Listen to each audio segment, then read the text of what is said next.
Mesdames et messieurs, bonsoir et bienvenue dans ce numéro de Ça fait l'actualité.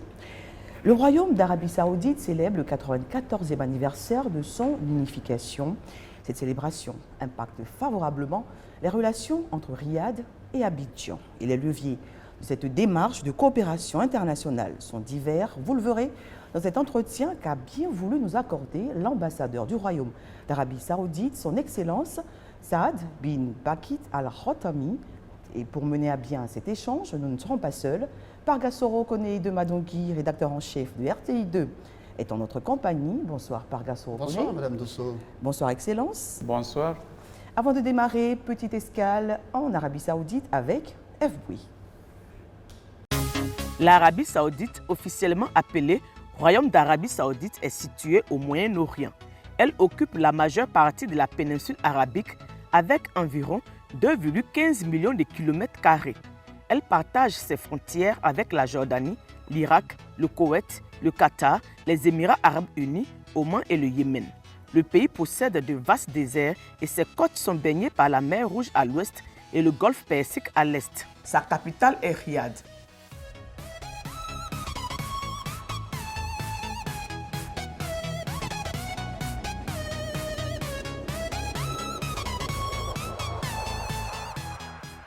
Le royaume moderne a été fondé le 23 septembre 1932 par le roi Abdulaziz Al-Fouad après une série de campagnes militaires pour unifier les tribus du centre de l'Arabie. Depuis sa fondation, la famille Al-Fouad dirige le pays sous un régime monarchique.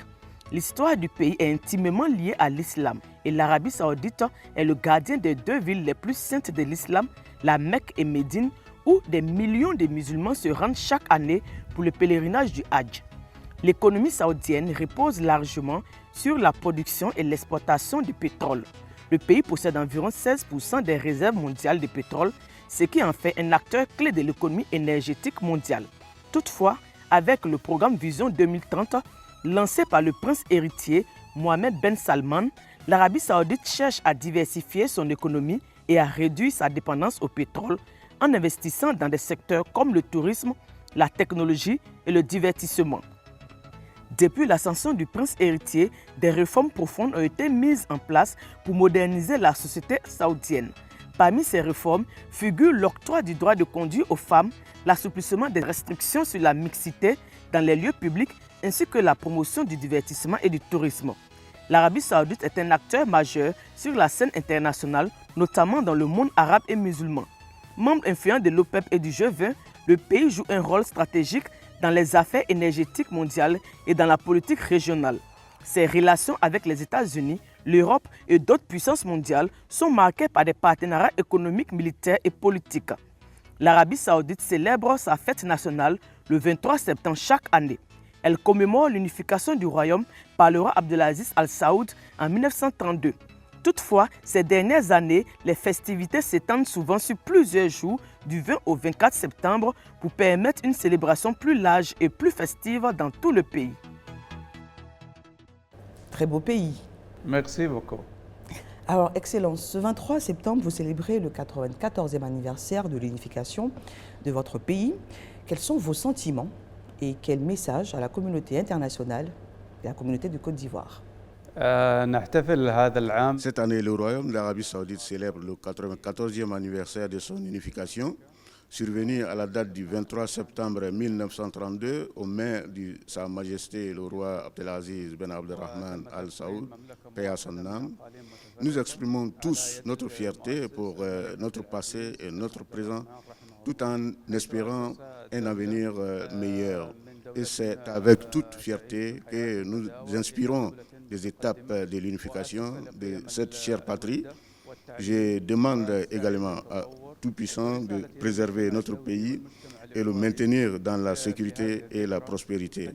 Par contre, mon message aujourd'hui pour la communauté internationale que pour la communauté ivoirienne, c'est que les nations se développent grâce à l'unité et à l'harmonie interne, grâce à la connaissance et à l'ambition de la jeunesse, grâce aussi à la communication avec le peuple et à la coopération avec les autres sociétés.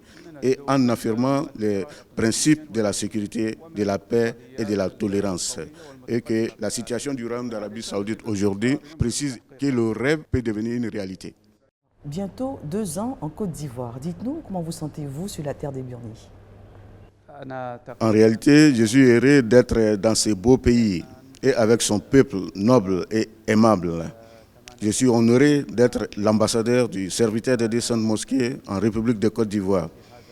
Et j'ai comme ambition de répondre aux aspirations des dirigeants des 2 pays amis en matière du développement et du renforcement de leurs relations. Il a ajouté la culture africaine riche en Côte d'Ivoire ici. Il apprécie vraiment beaucoup cela. C'est avec plaisir qu'il est en train de vivre cette situation.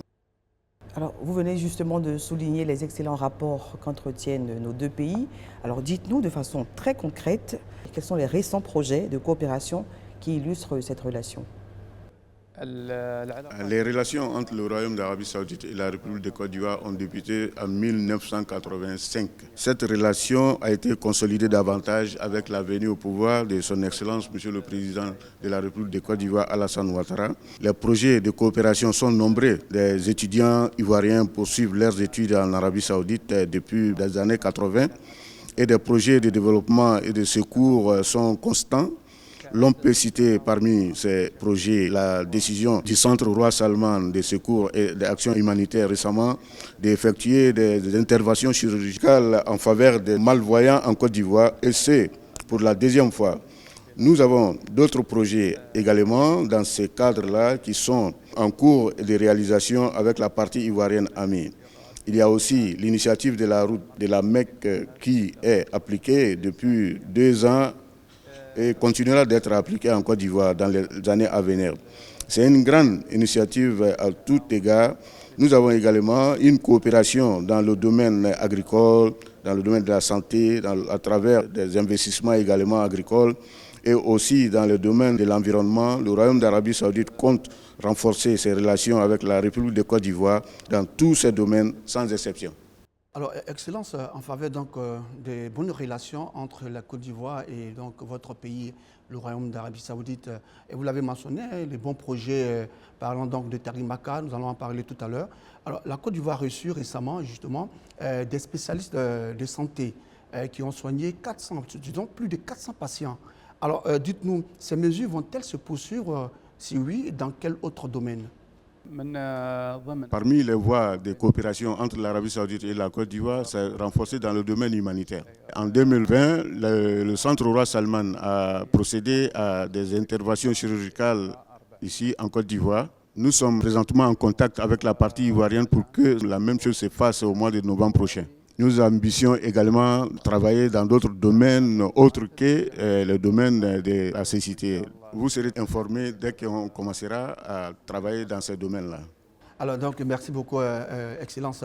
Alors, on va parler un peu du sommet, du premier sommet justement saoudo-africain qui s'est tenu en novembre 2023, sommet que nous avons eu l'opportunité de participer bien évidemment. Alors, dites-nous, quel bilan dressez-vous justement après cette première édition, cette première expérience, et quelles perspectives pour les relations donc, entre l'Arabie saoudite et les pays africains? Le sommet est venu confirmer la profondeur des relations entre le Royaume d'Arabie Saoudite et les pays africains. Et comme le communiqué final de ce sommet a indiqué, l'Arabie Saoudite essaye maintenant.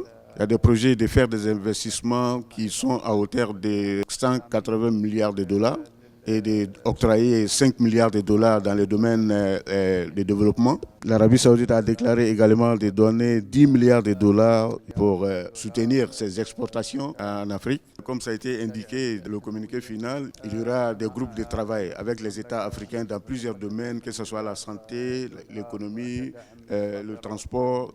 Parmi les fruits de cette coopération également, la récente visite du ministre de l'Environnement, de l'Eau et de l'Agriculture du Royaume d'Arabie Saoudite en Côte d'Ivoire et l'investissement a débuté entre les 2 pays dans le domaine de l'agriculture. Nous sommes optimistes des résultats de ce sommet. Merci beaucoup, Excellence. On le sent, hein, ce sommet a eu un succès, nous en sommes sûrs. Alors, mais à long terme, dites-nous, quels objectifs justement spécifiques l'Arabie Saoudite vise-t-il avec justement la tenue de ce sommet-là? Le sommet est venu confirmer la profondeur des relations entre le Royaume d'Arabie Saoudite et les pays africains. Et comme le communiqué final de ce sommet a indiqué, l'Arabie Saoudite essaye maintenant. Il y a des projets de faire des investissements qui sont à hauteur de 180 milliards de dollars et d'octroyer 5 milliards de dollars dans le domaine de développement. L'Arabie Saoudite a déclaré également de donner 10 milliards de dollars pour soutenir ses exportations en Afrique. Comme ça a été indiqué dans le communiqué final, il y aura des groupes de travail avec les États africains dans plusieurs domaines, que ce soit la santé, l'économie, le transport. Parmi les fruits de cette coopération également, la récente visite du ministre de l'Environnement, de l'Eau et de l'Agriculture du Royaume d'Arabie Saoudite en Côte d'Ivoire et l'investissement a débuté entre les deux pays dans le domaine de l'agriculture. Nous sommes optimistes des résultats de ce sommet. D'accord, c'est vraiment clair, hein, on le sait.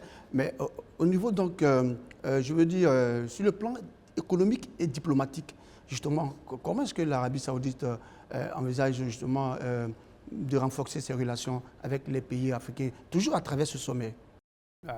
L'objectif, c'est d'augmenter davantage la coopération et la coordination avec le continent africain.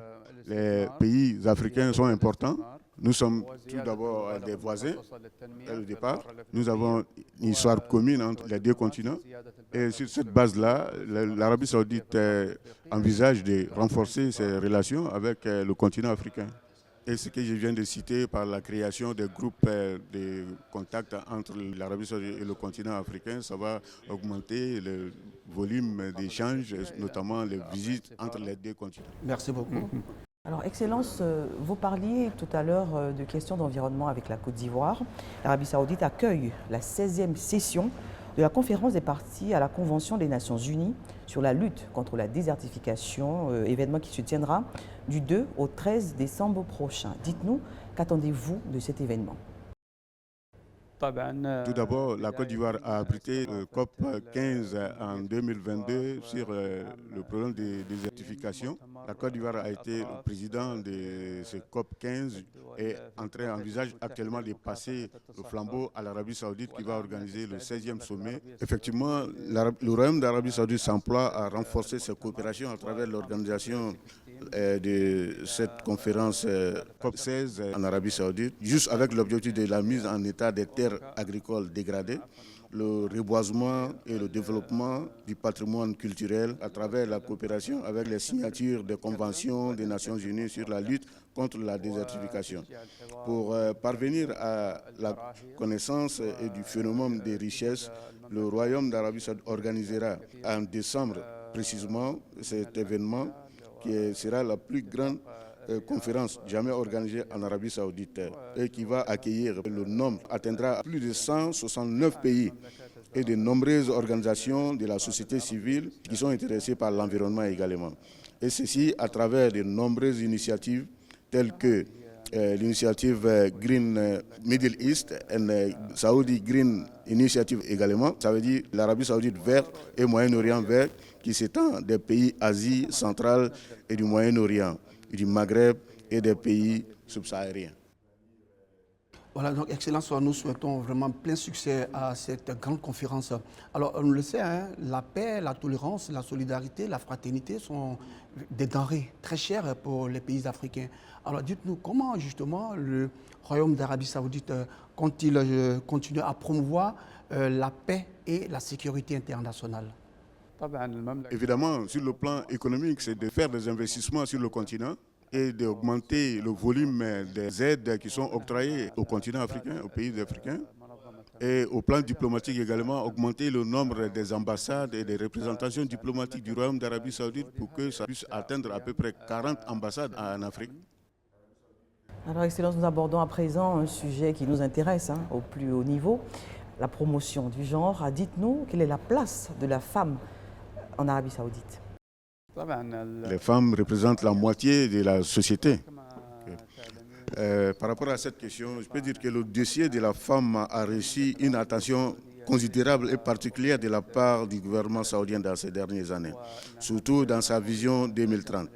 Et ce programme visant à assurer une grande participation de la femme au marché du travail, C'est dans cet esprit que la femme saoudienne a accédé à de nombreux postes d'autonomisation avec la promotion de nombreuses réalisations, de nombreux projets, de lois et de réglementations sur de réformes mises en place par rapport à cela. La femme devient ainsi une partenaire efficace pour le développement national dans tous ces domaines.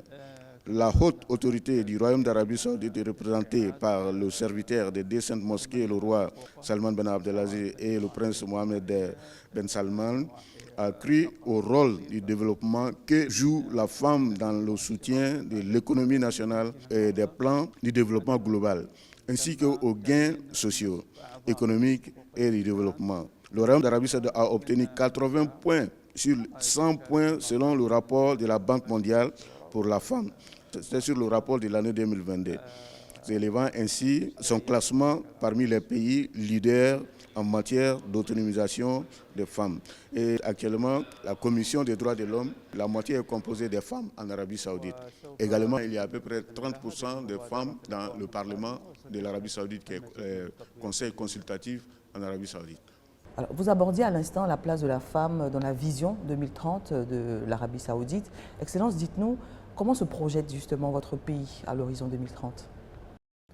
Sous la direction du serviteur des deux saintes mosquées, le roi Salman Ben Abdelaziz Al Saoud, la vision saoudienne de 2030 a été élaborée par son Altesse royale, le prince Mohamed Ben Salman, prince héritier et premier ministre, et lancée pour être une feuille de route visant à renforcer les atouts du Royaume d'Arabie Saoudite, qui sont sa position stratégique, sa force d'investissement et son rang dans le monde arabo-islamique.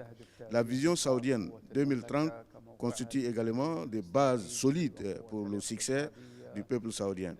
Elle a commencé à mettre en œuvre des réformes sans précédent qui incluaient le secteur public et le secteur privé, les aspects économiques également et aspects sociaux. Ainsi, le Royaume d'Arabie Saoudite œuvrera davantage afin de permettre aux citoyens et aux entreprises d'utiliser au mieux leurs potentialités à travers cette initiative, de diversifier l'économie, soutenir le contenu local et créer des opportunités de croissance innovantes renforcées par un environnement favorable aux investissements locaux et étrangers. Nous allons aborder donc la question de l'organisation du Hajj, parlant donc du projet Tariq Makka. Alors, après son lancement 2 ans en Côte d'Ivoire, quel bilan faites-vous justement de ce projet Tariq Makka? L'initiative de la route de la Mecque fait partie du programme Servir les hôtes d'Allah, faisant également partie de vastes programmes de la vision 2030 du Royaume d'Arabie Saoudite, dont le but est de faciliter aux pèlerins leur déplacement de la Côte d'Ivoire depuis l'aéroport Félix Houphouët-Boigny pour la Mecque, finaliser leur démarche, tout ce qui les concerne comme procédure ici en Côte d'Ivoire sur place avant leur départ, en toute simplicité, commençant par la délivrance électronique des visas et la prise des empreintes digitales des pèlerins, et d'achever les procédures du contrôle des passeports après validation des exigences sanitaires. L'initiative comprend également le tri des bagages selon les modalités de transport et de logement dans le Royaume d'Arabie Saoudite. Ainsi que dès l'arrivée, ils sont directement conduits vers leur lieu de résidence à la Mecque ou à Médine, où les services compétents se chargent de leurs bagages et les amener directement dans leur lieu de résidence. L'initiative La Route de la Mecque et Tariq Makka s'inscrit dans la continuité des efforts du Royaume d'Arabie Saoudite pour servir les pèlerins, les hôtes d'Allah dans de nombreux pays. Et la Côte d'Ivoire a été inscrite sur la liste de l'initiative pour la première fois depuis son lancement en 2017. Je profite de cette occasion pour adresser mes sincères gratitudes au président de la République de Côte d'Ivoire et aux autorités ivoiriennes qui m'ont toujours assisté à mener bien les démarches de cette initiative, son application en Côte d'Ivoire, notamment les ministères concernés. Et je me félicite du succès qu'a connu cette initiative dans son application déjà en Côte d'Ivoire. Et servir les pèlerins, les hôtes d'Allah, fait partie déjà de l'objectif de l'Arabie Saoudite, surtout le ministère des Affaires étrangères en Arabie Saoudite.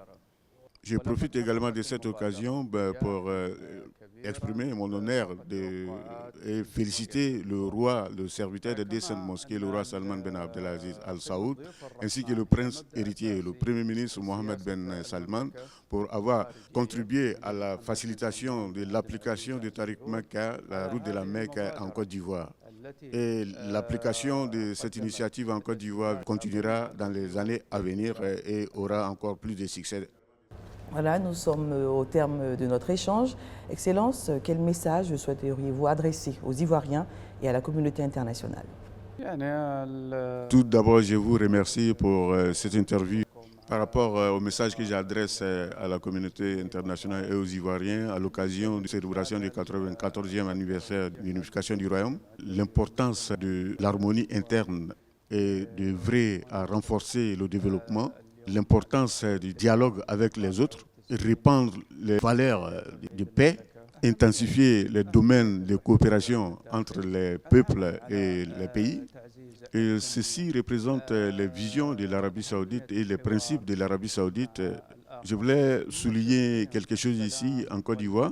Le peuple ivoirien est un peuple ouvert aux autres. Ils ont les moyens et ils ont les décisions, les capacités. Je suis très optimiste pour la Côte d'Ivoire, étant donné que la Côte d'Ivoire est parmi les pays les plus développés en Afrique de l'Ouest. Et je demande aux Tout-Puissants de me donner la force de développer davantage les relations entre mon pays, le Royaume d'Arabie Saoudite et la République de Côte d'Ivoire que j'aime. Je vous remercie. Merci beaucoup. Shukran. Merci Parga Sorokone. Voilà, c'est la fin de cette émission. Merci de nous avoir suivis. Les programmes se poursuivent sur RTI 1.